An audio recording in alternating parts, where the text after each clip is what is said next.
Armed forces special power act यानी आफ्सा आखिरकार है क्या? नमस्कार, मैं हूं नीरज राजपूत और आज फाइनल असॉल्ट में हम आपको बताएंगे कि नागालैंड में सेना के हाथों मारे गए मासूम लोगों की मौत के बाद से आफ्सा कानून पर सवाल क्यों खड़े हो रहे हैं।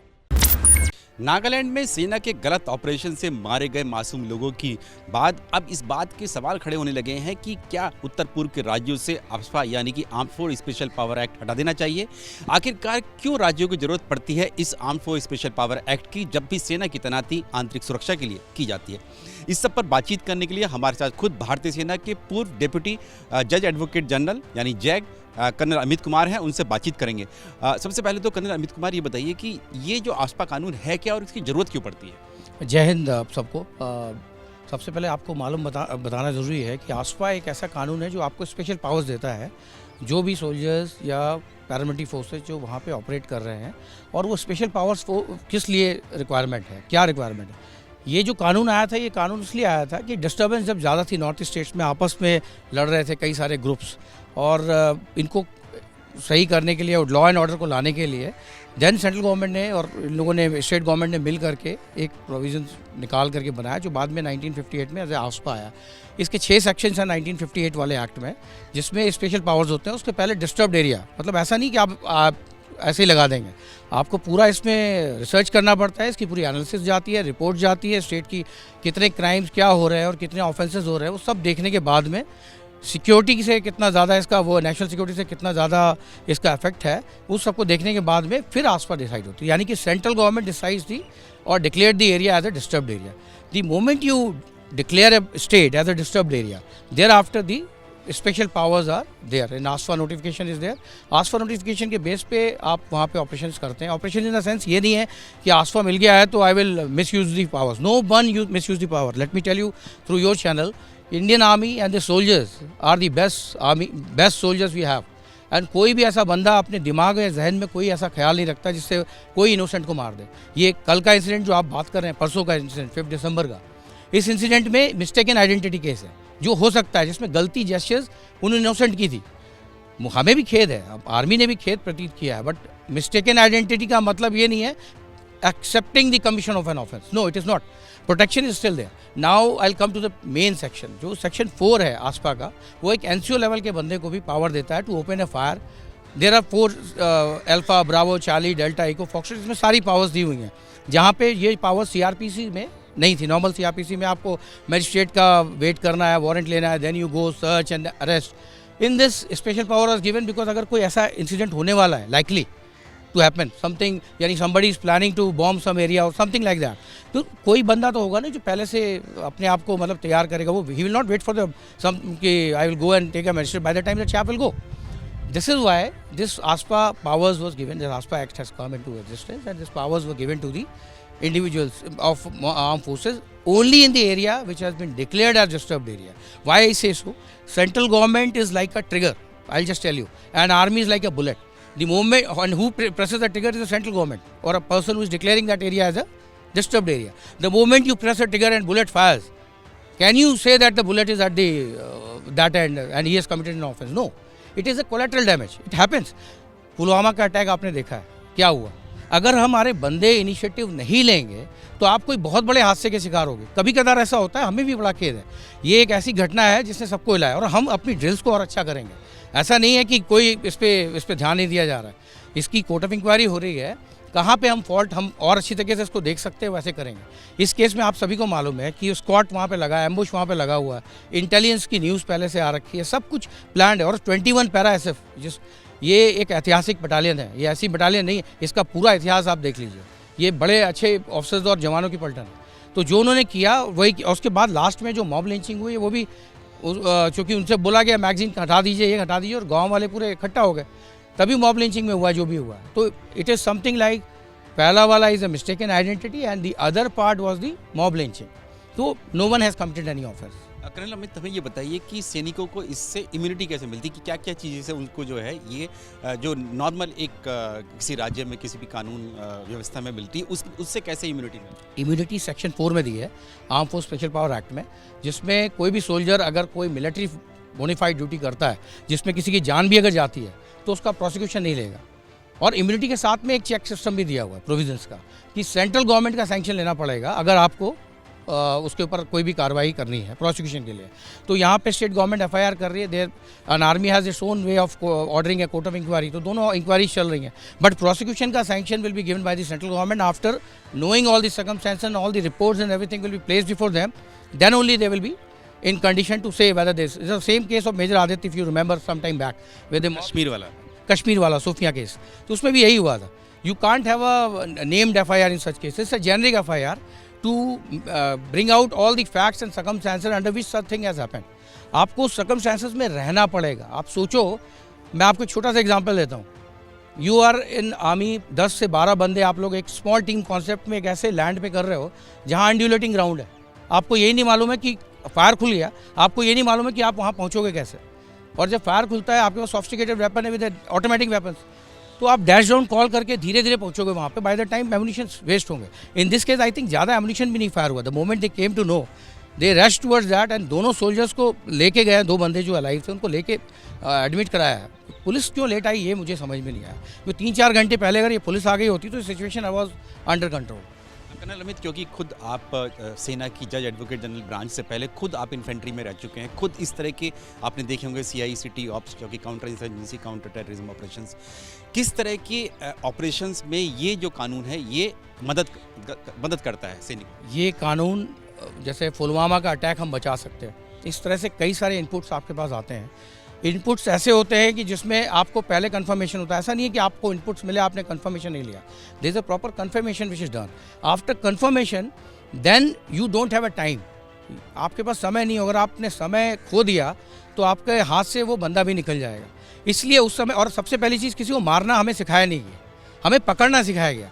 मारा तभी जाता है जब वो हमारे ऊपर अटैक। आपको मालूम होगा इंडियन आर्मी तभी ऑपरेट करती है जब उसको फायर होता है। हमारी तो ड्रिल ही यही है कि पहले जब somebody fires, dash down call and then you retaliate. तो ये जो बताते हैं ना कि हम पहले मार देते हैं, ये सब गलत है। और ये सारी चीज़ें एंटी नेशनल एलिमेंट जो हमारे अंदर ही छुपे हुए हैं ना, जो डिबेट्स वगैरह करते रहते हैं और बताते रहते हैं, इनको थोड़ा सा देखना पड़ेगा, इनका भी बैकग्राउंड। कि जो ऑपरेशन, रियल ऑपरेशन ड्रिल्स हैं, वो रियल ऑपरेशन ड्रिल्स में कहीं ऐसी चीज़ नहीं है। कन्फर्मेशन होता है, हमारे पास पावर्स हैं, हम जाके उस समय भी अगर कोई महिलाएं हैं उनको बाहर निकालते हैं। सारी ड्रिल्स दी हुई हैं। इनफैक्ट सुप्रीम कोर्ट के केस जो हमने फाइल किया था उसमें हमने यही चीज़ें बताई थी कि, और दूसरा जो कमेटी आप बना रहे हो इन सब चीज़ों के लिए, वो कमेटी ऐसे बंदों की बनाओ जिसके पास नॉलेज हो, जिसके पास निटिग्रिटी हो ऑपरेशन की। आप समझ रहे हो, एक जज आदमी है जिसने ऑपरेशन नहीं किया, या कोई ऐसा बंदा उस कमेटी में है, the person who has no nitty gritty of in military operation. Sophisticated weapon कैसे चलते हैं, उसमें कितने, यहाँ से लेके 1 किलोमीटर तक कैसे आपको जाना है, वो सारी चीज़ें मालूम होनी चाहिए। वो तब मालूम होगी जब आपने उस सर्कमस्टेंसेस में लिया होगा, आप रहे होगे, पार्टिसिपेट किया होगा। अगर आपने नहीं किया पार्टिसिपेट, आप नहीं कर सकते। और ऐसी कमेटी के बंदे अगर आकर के डिसीजन लें, थोड़ा दुख होता है। तो मेरा केवल यही मानना है कि जब भी कभी आप ऐसी कोई कमेटी बनाएं, एक आर्मी का या आर्म फोर्सेस का बंदा रखें who is well acquainted with the drills, and he can participate and he can make them understand, look, this is what happens when real scenarios goes. Colonel Amit, ये बताइए कि जैसे कि हम लोग देखते हैं कि नॉर्मल अगर सिचुएशन की बात करें तो कानून अपना काम करता है, तो सैनिकों को क्या दिक्कत आ सकती है अगर उनको खिलाफ FIR हो जाए, उनको प्रोसिक्यूट करने के लिए कोर्ट में अगर उनको जाना पड़े, तो जैसे कि हम नॉर्मल प्रोसेस में। अब मैं आपको बिल्कुल, आपने बिल्कुल वो कहते हैं ना, सही जगह हिट किया। आप खुद सोचिए how it can affect the national security. But I am not saying that.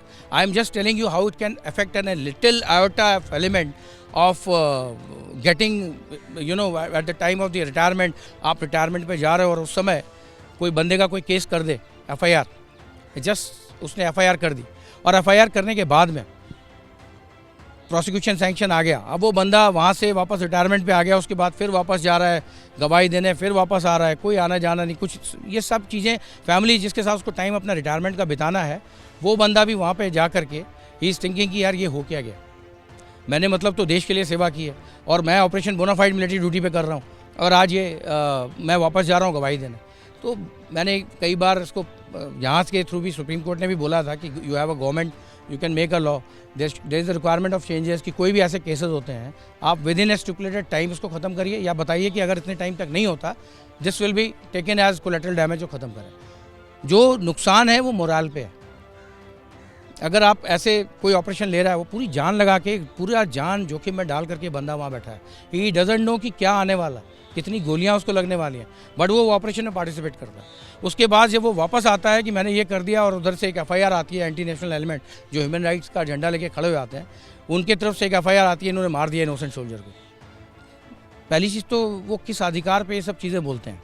Inquiry, investigation, legal system इतना अच्छा है, मिलिट्री जुडिशियल सिस्टम अच्छा है, हमें कोई ज़रूरत नहीं है इस पर कमेंट करने की। Let the judiciary do their job, army को अपना काम करने दें और बाकी जो महकमे है वो अपना काम करें।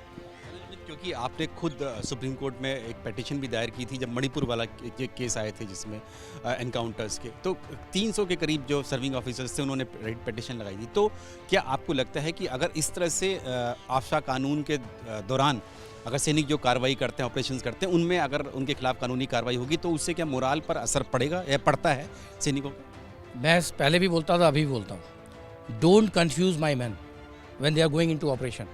और उसके दिमाग में एक हल्का सा भी आयोटा नहीं होना चाहिए कन्फ्यूजन का कि मैं मारूंगा तो भी फंसूंगा, नहीं मारूंगा तो भी फंसूंगा। You understand what I want to bring out. अगर मैं नहीं मारता हूँ तो मेरे ऊपर कावर्डाइज का एक्ट लगेगा जिसकी सजाए मौत है, और मैं मार देता हूँ तो सीआरपीसी और क्रिमिनल जुडिशियल सिस्टम आ जाता है मेरे को खड़ा करना। अगर इस कंडीशन में आप एक कानून नहीं लाते हैं कोलेटरल डैमेज का, या इंक्लूजन नहीं करते हैं किसी भी कानून में, मोरल डाउन होगा, कल को नेशनल सिक्योरिटी इफेक्ट होगी। आज तो मोटिवेशन लेवल हमारा आर्मी का बहुत हाई है, but it may lead to that when people will think कि बिफोर गोइंग टू ऑपरेशन यार कोई वो नहीं है, हमें तो बड़ा देखना। उसके क्या होगा, 5-6 बंदे निकलेंगे, 6 बंदे निकलेंगे। Initiative is very important in this operation. Army का काम है इनिशिएटिव से काम करना। इनिशिएटिव से ही आप मार सकते हो, पहले होने बड़ी घटना को पहले ही काट सकते हो। अब इनिशिएटिव में मैंने एग्जाम्पल दिया ना कि आप ऐसी कंडीशन में बैठे हुए हैं, फायर आया और आप वहाँ पहुँचे आधे घंटे के ऑपरेशन के दौरान, अनड्यूलेटिंग में पता नहीं लग रहा कहाँ से आ रहा है, वहाँ पहुँचे तो आपने देखा you will find one, none और नो वन, और एक आदमी मरा हुआ मिला है बिना हथियार के। अब सोचो उस सोल्जर के बारे में, वो तो वहाँ गया, ऑपरेशन पूरा हो गया, किसी ने ऑपरेशन देखा नहीं, कोई ऐसा कैमरे तो लगे नहीं हुए जो देख रहा है रियल सिनेरियो क्या चल रहा है। वहाँ जाके वो बंदे का पता लगा, और कोई भी ऐसे बंदे का कोई क्रिमिनल रिकॉर्ड नहीं होता कि यू कैन से, वो पुलिस वालों को बताएंगे कि भाई ये बंदा था, इस तरह से फायरिंग आया था, ऐसी जो नॉर्मल सोल्जर करेगा। सबसे बड़ी चीज़ जो देश को सोचना है और हमारे नेताओं को सोचना है और सभी लोगों को सोचना है, क्या आपको हमारे अपने सोल्जर्स के ऊपर विश्वास नहीं है? क्या हमारी कोई पर्सनल एनिवर्सिटी है? जबकि यूनिट चेंज होती रहती हैं। अगर मैं वहाँ पे 10 साल से रह रहा हूँ, मेरी किसी से दुश्मनी है तो मैं निकाल रहा हूँ, कोई एनिवर्सिटी नहीं है। या हमें मारने में मज़ा आता है, हमारी फैमिलीज नहीं। ये सब चीज़ों को ध्यान में रखना है। अगर आपने community, you have to have a strict law. कहीं पे एक ऐसे ही हादसा हुआ था, पुलिस वालों ने रोका था, मोटरसाइकिल बाइक वाला नहीं रुका, उन्होंने फायर किया, बंदा मर गया, कोलेटरल डैमेज है। He was doing his duty, intention has to be seen. Duty कर रहा था, उसका मेन मकसद ये था उसके दिमाग में। और उसके सेक्शन 4 में जो एनसीओ को पावर दिया गया ना, जजमेंट में भी है सुप्रीम कोर्ट के, इंद्रजीत बरुआ ऐसे करके कोई जजमेंट है, उसमें भी क्लियरली दिया हुआ है कि ये पावर्स बिल्कुल इफेक्टिव पावर्स हैं। ही इज इन 14-15 ईयर्स में एनसीओ बन जाता है, वो बिल्कुल सक्षम है डिसीजन लेने के लिए। तो अगर वो डिसीजन लेता है और डिसीजन का कोई आफ्टर इफेक्ट होता है, कल को आप भी ले सकते हो डिसीजन, अगर आपको सिचुएशन में रखा जाए तो। अभी आपका क्या मानना है कि क्या आफ्शा कानून में डिल्यूशन होना चाहिए, डिल्यूट कर देना चाहिए, या डिस्टर्ब एरिया से में जगह पे आना ही नहीं चाहिए? मैं आपको पहले तो कानून के बाद उसको बताता हूँ कि किस तरह इसको अमेंड कर सकते हैं या फिर कैसे इसको देख सकते हैं। आसपा का कानून ठीक है, कानून में कोई गड़बड़ी नहीं। जब आप डिस्टर्ब्ड एरिया डिक्लेयर कर रहे हो किसी एरिया को, वो समय है आपको ढंग से एनालाइज करना है और बताना है क्लियर कट ऑर्डर्स कि यहाँ पे आपकी कितनी लायबिलिटी है। आपको ये करना ज़्यादा ज़रूरी है, ना कि आप आसपा का आपने कानून बना दिया, आपने सेंट्रल गवर्नमेंट साइन कर दिया, डिस्टर्ब्ड एरिया डिक्लेयर हो गया। हमें देखते हैं, हम उसमें ऐसा कुछ नहीं है कि हम कोई भी एरिया को बिना एनालाइज किए या ऐसे ऑपरेशन करते हैं। इससे पहले का इंसिडेंट हुआ ना, इसमें एक कल त्यागी और ये हमारे एक छोटा बच्चा और विप्लव त्यागी और उसकी मिसेज, हमारे जवान किस तरह से एम्बुश करके मारा, उस पर किसी ने नहीं बोला, इनमें कोई नहीं खड़ा हुआ। मुझे बड़ा दुख होता है कि ये जो अभी आ रहे इनोसेंट्स वाले जो पार्टी हैं, आप कभी भी इनको चेक करो, इन लोगों ने उस पर कुछ नहीं लिखा, क्योंकि soldiers life is very cheap in this country. Our life is very cheap. भाई आज मर गया तो जय हिंद, अरे देश के लिए सब करेंगे, और उसके 5 दिन बाद में god and soldiers are forgotten, वो भूल जाते हैं, केवल विपदा आएगी तब याद रहेंगे। तो जब ये चीज़ तुम्हारे दिमाग में है, जुनून में है, और हमारे भारतीय पैट्रियटिज्म में इसमें कमी नहीं है, सब में हमने देखी है इस चीज़ को। लेकिन ये जो कुछ एलिमेंट्स हैं ना जो भड़काते हैं, इनको सेग्रीगेट करना बहुत ज़रूरी है। आज जो डिस्कस और डिबेट हो रही है, it's a normal thing which happens in any operation, it's happen. इसको डिबेट बना करके पब्लिक के सामने लाने का मतलब क्या है? To defame the arm forces, main aim यही है। अदरवाइज तो ये सिंपल सी घटना है, हुई है और हमें खेद है और हम उस पर जो कार्रवाई होगी करेंगे। लेकिन खेद है क्योंकि बोनाफाइड ड्यूटी पे थे, ऐसे नहीं किसी ने उठा के किसी को मार दिया। Everything is there in paper, every person is aware, सारे रिकॉर्ड्स हैं उस मैसेज से लेके एवरीथिंग। तो जब भी इंक्वायरी होगी सब आएगा सामने। तो ये हमारे साथ कर्नल अमित कुमार हैं जो बता रहे हैं कि क्यों ज़रूरत पड़ती है सैनिकों को अपनी कार्रवाई करने के लिए किसी राज्य में जब आंतरिक सुरक्षा में वो तैनात होते हैं। तो arm force special power act क्या है, और उनका साफ तौर से कहना है कि ये बेहद ज़रूरी है कि सैनिकों को ये विशेषाधिकार जरूर दिया जाए जब भी वो किसी राज्य में आंतरिक सुरक्षा में या फिर कानून व्यवस्था में को संभालने के लिए उनको जिम्मेदारी दी जाए।